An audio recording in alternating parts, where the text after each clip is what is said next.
Teacher Gaming Network is a great website for teachers to make games for their students to learn. The game that I chose to make is called CaseChase, and I decided to call my game the 4 kinds of sentences, which are declarative, imperative, interrogative, and exclamatory sentences. Basically, this will test the students' knowledge of what they know and help them to apply what they know to answer questions appropriately.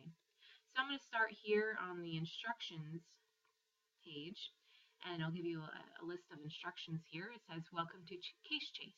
Let's go through the basics before we begin the game.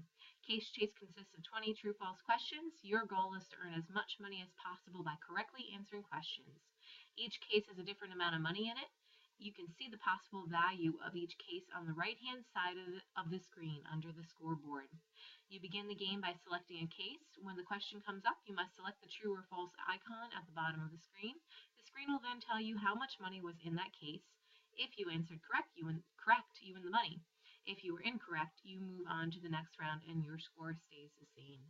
So I'm going to click to start the game, and it leads you right to the game from there. You don't need to press the arrow button back to go back and click start game. You can just go.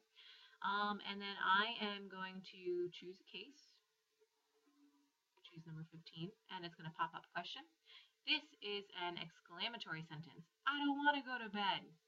So knowing that an exclamatory sentence usually ends with exclamation marks, and this sentence shows emotion, I'm going to click true.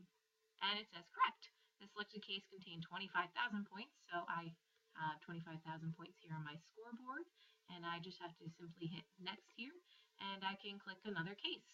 And it shows that suitcase number 15 is actually blocked out, which is good, so we don't have to click on that case again. So the next question I'm going to click on is number 8. This is an interrogative sentence. The cow walked across the field and ate some grass. Well, knowing that an interrogative sentence usually ends in a question mark and it usually asks a question, and this sentence is not a question, I'm going to hit false. And it says correct. The selected case contained 900,000 points, so I get 900,000 points added on to my scoreboard. So again, I'm going to hit next, and I have another blank case here, and I'm going to choose number 10. Declarative sentences are sentences that do not form a statement. Well, I know that declarative sentences do form a statement, so I'm going to hit false.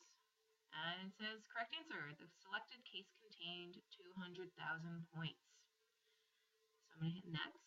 Now I'm going to show you a sentence or a question that I'll answer incorrectly, and I'll show you the reaction that the game gives you. Let's do number 17.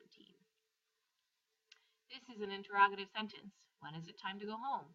Well, interrogative sentences do answer questions, so this would be true, but for the sake of showing you what it looks like to answer incorrectly, it'll say simply incorrect answer. The selected case contained 5,000 points, so I don't get those 5,000 points, unfortunately.